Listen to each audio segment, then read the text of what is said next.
Alam niyo ba kung ano ang mga simbolong sumasagisag sa PNP badge na nakikita natin sa mga uniforme ng pulis?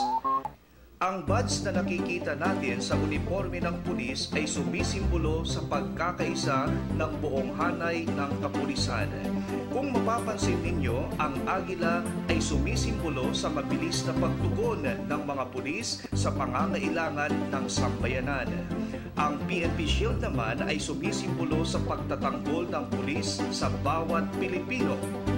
Kagaya ng ating pambansang watawat, ang tatlong bituin ay sumasagisag sa tatlong pangunahing rehiyon ng Pilipinas, Luzon, Visayas at Mindanao. Samantalang ang walong sinag ng araw naman ay kumakatawan sa mga lalawigan o probinsya na umalsa laban sa mga Espanyol.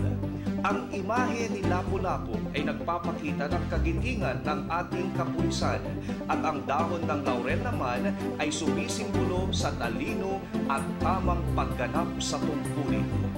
At bilang panghuli, ang katagang service, honor, and justice ay nangangahulugang dedikasyon sa trabaho, manilbihan na may integridad at ang pagbibigay ng pantay na hustisya sa mamamayang Pilipino.